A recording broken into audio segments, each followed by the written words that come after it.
It's unfortunate there is currently no well-established helpline in Ghana for emergency mental health care or crisis helpline. In view of that, the hospital should be the first place to visit in times of crisis.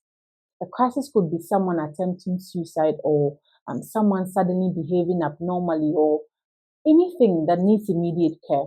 The only public helpline I'm aware of at the time of this video is to call the Ghana Psychology Council. You can call them on 0553 470086, 0553 470086. I would leave their contact and all the details about them in the description, so please check it out. So the GPA is an association of registered psychologists here in Ghana. So when you call this number and report a crisis or emergency, they're able to pair you with the nearest psychologist in your area to possibly attend to your case. So I've also compiled a number of hospitals that currently have psychologists on site at the time of this video. Majority of these hospitals are public or government hospitals and involve very little financial commitment once you have a valid national health insurance card.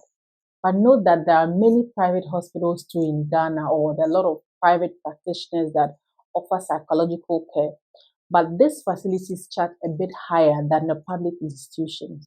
Okay, so now let's start with some hospitals in the Greater Accra region where there are available psychologists.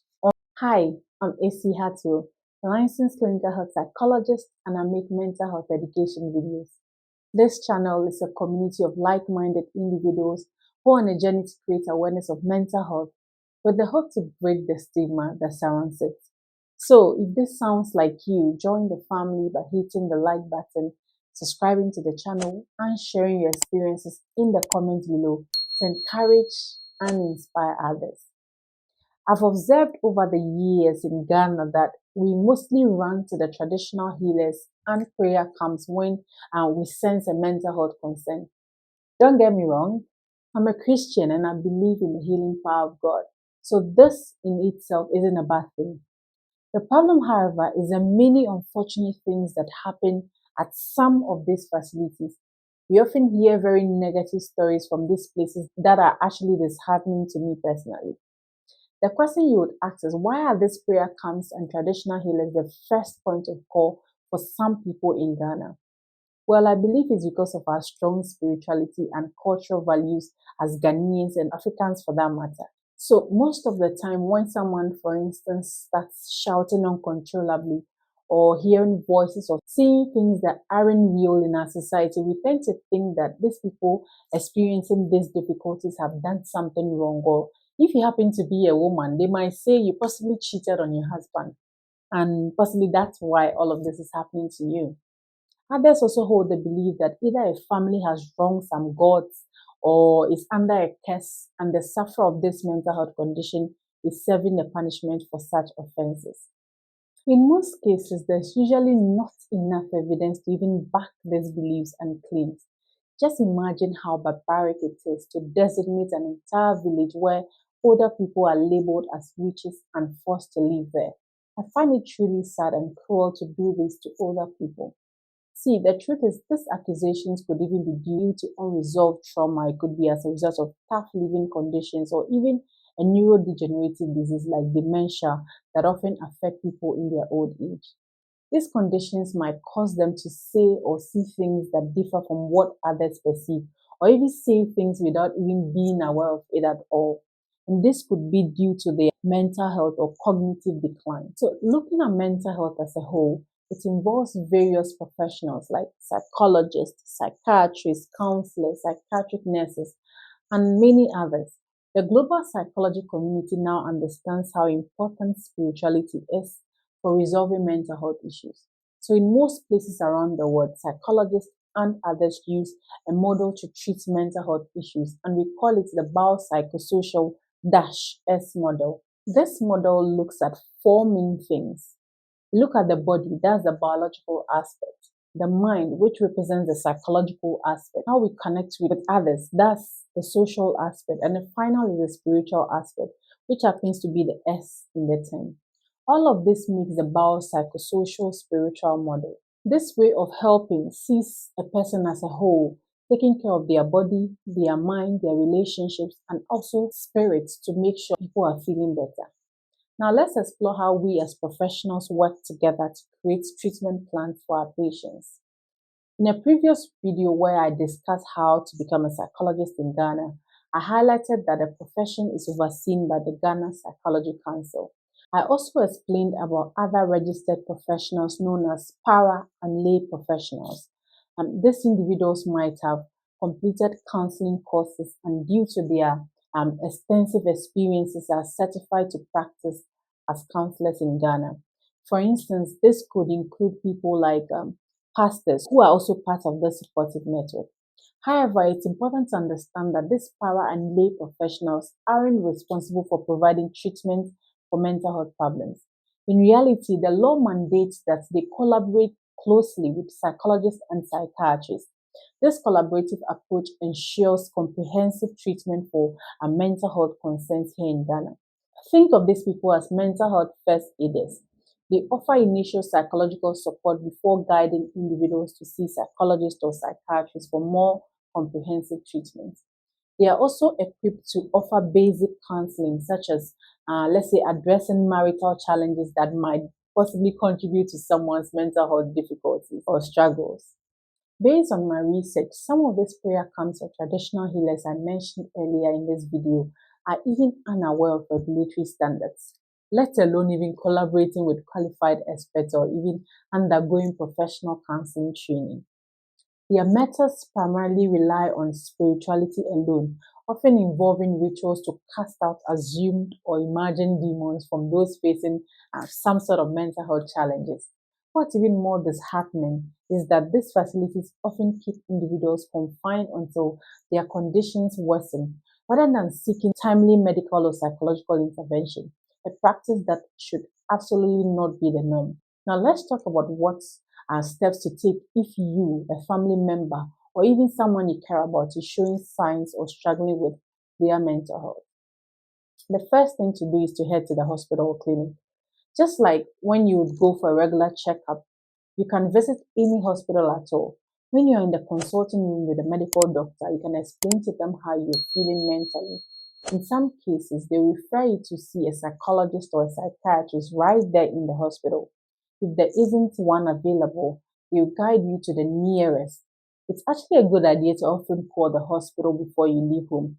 That way you will know if they have a psychologist on site. Psychologists are experts who create a safe space for you to talk about what's going on in your life. They would work together with you to come up with a plan that suits your needs. You don't need to worry about being judged or criticized when you're in the room with them. Psychologists and psychiatrists often work closely together. Let's say you see a psychologist and they diagnose you with something like schizophrenia.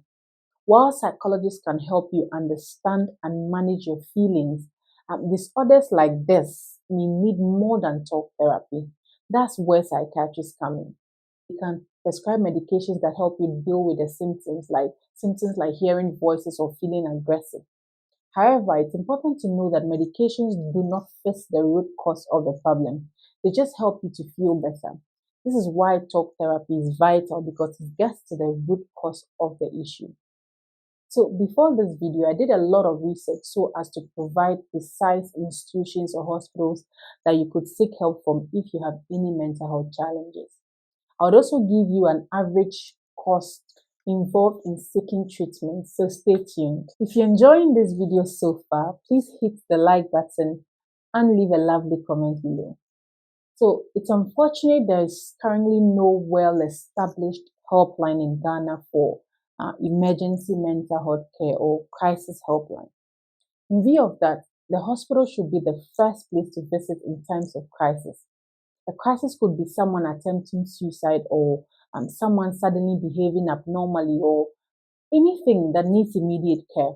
The only public helpline I'm aware of at the time of this video is to call the Ghana Psychology Council. You can call them on 0553 470086. 0553 470086. I would leave their contact and all the details about them in the description, so please check it out. So the GPA is an association of registered psychologists here in Ghana. So when you call this number and report a crisis or emergency, they're able to pair you with the nearest psychologist in your area to possibly attend to your case. So I've also compiled a number of hospitals that currently have psychologists on site at the time of this video. Majority of these hospitals are public or government hospitals and involve very little financial commitments once you have a valid national health insurance card. But note that there are many private hospitals too in Ghana, or there are a lot of private practitioners that offer psychological care. But these facilities charge a bit higher than the public institutions. Okay, so now let's start with some hospitals in the Greater Accra region where there are available psychologists on site. We have the Rich Hospital, we have the Kolebu Teaching Hospital, we have Ghana East Municipal Hospital, we have Ghana Atomic Energy Commission Hospital. That's where I was. We have Lekma Hospital, we have 37 Hospital. There is a Shai Osudoku Hospital. There is Accra Psychiatric Hospital. We have Pantine Hospital. And I think we have Mother and Child Hospital located in Kaswa. I'm not too sure if Kaswa is considered part of the Greater Accra region though. Please correct me in the comment section. Okay, now let's move to the Eastern region where we have, I think, Tafo Government Hospital. In Kumasi, there's Komfanoche Teaching Hospital. For Sunani, we have Bunu Regional Hospital. For Western region, there's the Ifia Kwanta Hospital. In Central, we have Swedo Government Hospital and I think Interbetan Hospital. In the Northern region, we have the Tamale Teaching Hospital. In Savannah, there is Damongo Hospital. In Volta, there is Home Municipal Hospital. Please correct me and add any other hospitals in Volta region that has psychologists or psychiatrists on site in the Volta region. These were all that I had during my research, but that doesn't mean that this is all the hospitals that had practicing psychologists on site. This is what I could gather at the time of this video. Okay, now let's discuss the cost involved. Like I mentioned earlier, if you have a valid national health insurance card, you'd likely pay an average of between 30 cedis to 100 cedis per each visit. Most of the time, in each visit, you would spend about 45 to 1 hour with your psychologist, and that depends on your individual case that you might present to the psychologist. If you can afford private therapy, this would cost an average of between 200 cedis to 700 cedis for the same 45 minutes to 1 hour, depending on your individual case as well. Okay, before you meet a psychologist or a mental health professional, there's something very important I would like to address. It's common for people to come to us with the expectation that we'll solve all their problems in just one session. But what I want to be honest with is psychological therapy doesn't work that way.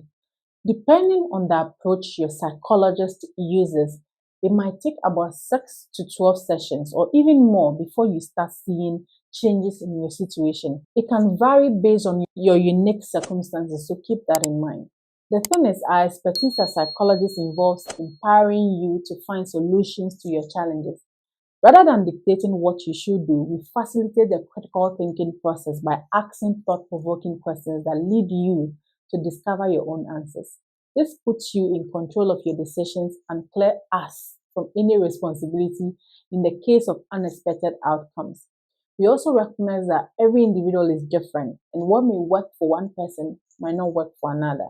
So the big thing is that we believe that through our guidance, we trust in your ability to make the best decisions and identify the most effective solutions that meet your individual needs. That will be all for today.